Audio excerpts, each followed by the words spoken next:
photoresist is sensitive to UV light. The bed of the printer has registration pins matching the holes to the photo tools and the panel. The operator loads the first film onto the pins, then the laminated panel, and finally the second film. The pins ensure that the top and bottom layers are precisely aligned. The printer uses powerful UV lamps to harden the photoresist, so the photo mask is clear where we want the resist to harden and black where we don't want resist. The mylar film, which protected the photoresist, is now removed and the imaged panel is conveyed out of the cleanroom and through a developer which removes the unhardened resist. For inner layers, the copper pattern we want was covered by the resist. For outer layers, it is exposed, ready to be plated.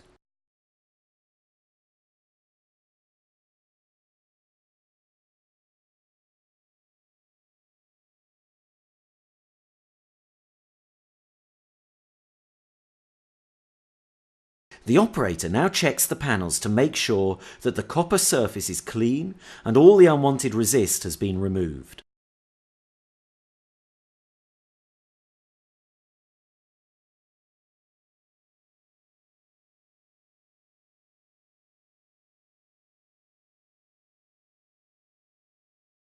Plating. Next, we electroplate the boards with copper.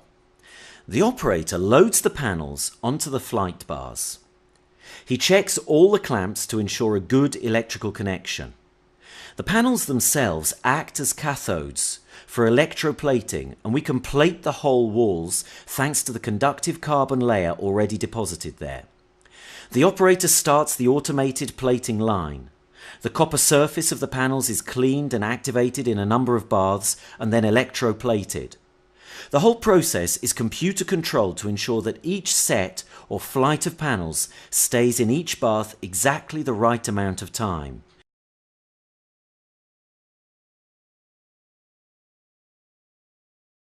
You can see the copper anodes in their bags.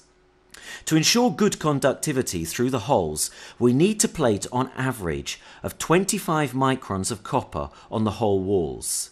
This means that we also plate 25 to 30 microns on the surface tracks. So if we start with a typical 17.5 micron copper foil, it will be 40 to 42 microns after processing. The baths are designed to produce an even copper thickness across the panel. Modern chemical solutions also have good throwing power to produce an even thickness of copper right through the hole. Once we have plated the copper onto the board, we then plate a thin layer of tin. This we will use in the next step of the process, when we etch off the unwanted copper foil. When plating is completed, the flight of panels is returned to the operator and he unloads and stacks the plated panels. He then uses non-destructive testing to check a sample of each flight to ensure that the copper and tin plating is the correct thickness.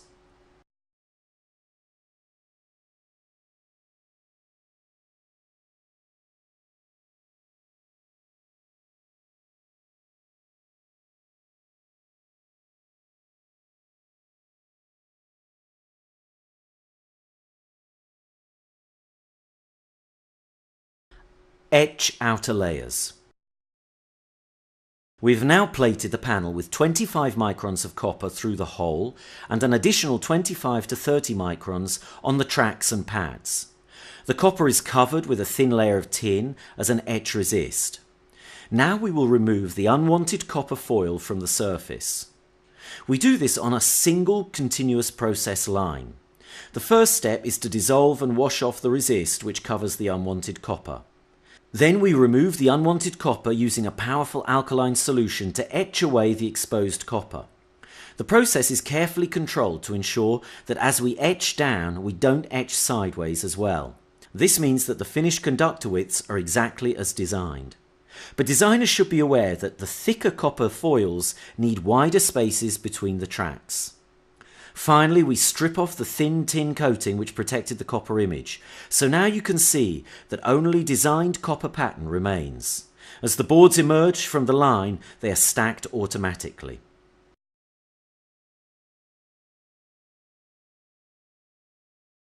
Apply solder mask.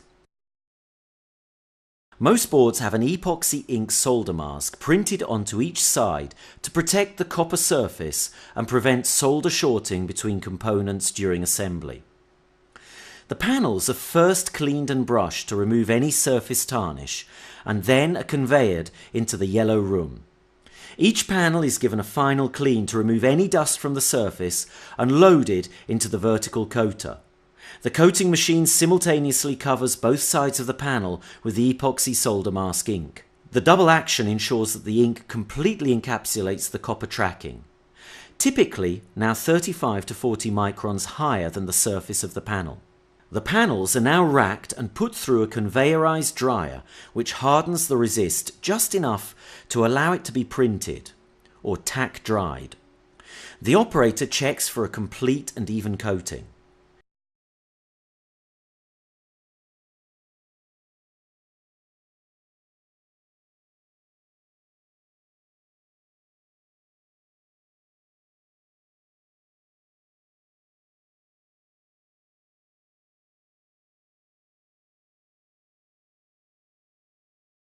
Next, the coated panels are imaged.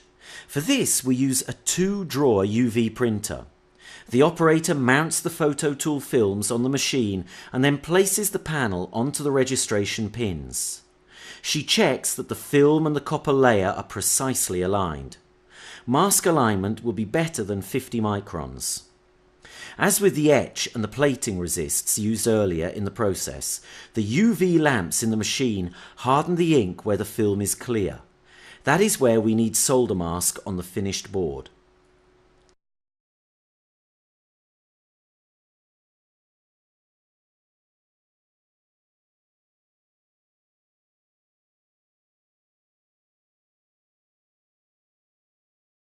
The imaged panels are put on a conveyor out of the clean room and into the developer, which strips off the unhardened and unwanted resist. Later, the required resist will be further hardened or cured to provide a robust and permanent coat. For this, we use a conveyorized oven in the same way in which the boards were previously tack dried. But first, the operator checks the alignment of the solder mask on the panel and makes sure that there are no traces of ink on the pads or through the holes. Even slight traces will compromise the solderability of the finished PCB. RoHS compliant surface finishes, electroless gold over nickel. The copper component pads and holes have been left clear of solder mask. Now we apply a solderable surface finish to protect the copper until the components are soldered onto the board. On this line, we chemically deposit first nickel onto the copper and then a thin coating of gold over the nickel. This is a chemical process needing no electrical connections. The line is fully automated, moving the panels through a series of tanks which clean and sensitize the copper surface and then deposit about 5 microns of nickel and 1/10 of a micron of gold. Under the EU Reduction of Hazardous Substances, or ROSH, legislation, we cannot use lead in our finishes.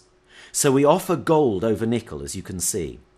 Chemical silver, using a similar process to deposit a sterling silver finish, or lead-free hot air leveling. For this, the panel is lowered into a bath of molten tin. As it is lifted from the bath, hot air jets blast the surplus molten metal from the panel to leave an overall coating of tin about 2 microns thick.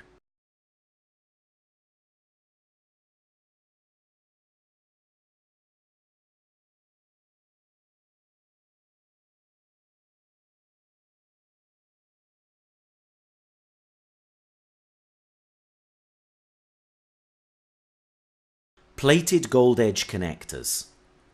For edge connectors, we electroplate hard gold. First, the operator puts protective tape on the board above the connectors. Then he mounts the panel on a horizontal electroplating bath. The electroplated gold is needed for edge connectors, which will require repeated insertion and removal. Electroless gold gives good solderability, but is too soft to withstand repeated abrasion. For this you require a hard electroplated gold. For edge connectors, we electroplate 1 to 1.5 microns of gold over 4 to 5 microns of plated nickel. So if your PCB will be repeatedly inserted into a connector, you should specify hard gold plate on the edge connectors. When the edge connectors have been plated, we will remove the tape.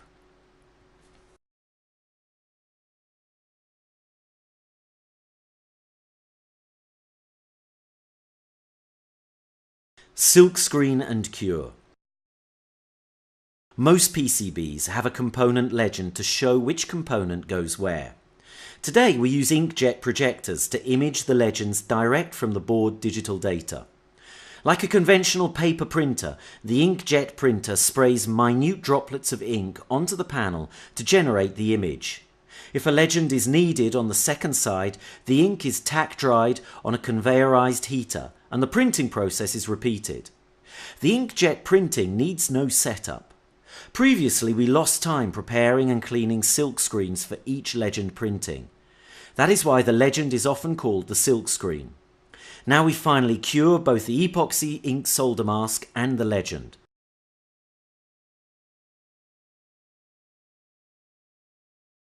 Once this took 90 minutes in a batch oven. Now it takes less than 10 minutes using a 5-stage conveyorized oven.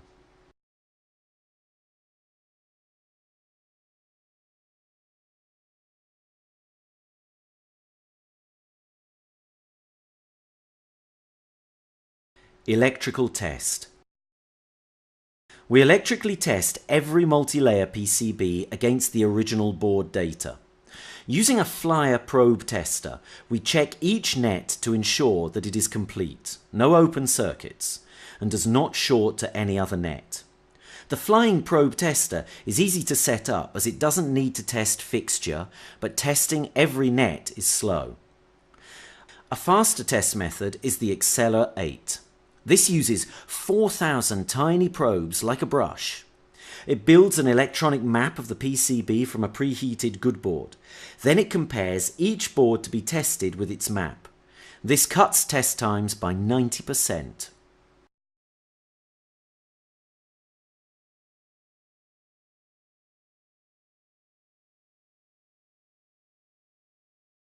Profiling. The final manufacturing stage is to profile the PCBs and cut them out of the production panel. For this we use computer-controlled milling machine, or a router. First the machine mills out any small slots or internal cutouts. The cutter follows the path defined in the original tool file. Next the milling head automatically picks up a 2mm cutter, checks the diameter and mills around each PCB. The brush around the milling head ensures that all the dust produced is collected by the vacuum system. The circuits are held in place by small bridges of material. We will drill through these and then remove each separate PCB from the production panel. This panel has also been V-scored.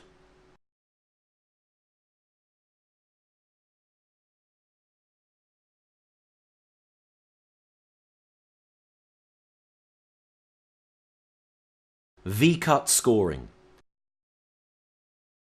Alternatively, we can profile the individual circuits on a V-cut or scoring machine. This has two cutters, one above and one below the panel. Each cuts a V-shaped groove about a third of the thickness of the material, leaving a thin web holding the PCBs together. Scoring is especially used where the customer wants his boards delivered in a panel for assembly purposes. The operator measures the depth of the cut to make sure he has set the machine to give the correct web thickness. The web should be strong enough to hold the panel together, but thin enough to be snapped once the panel is assembled.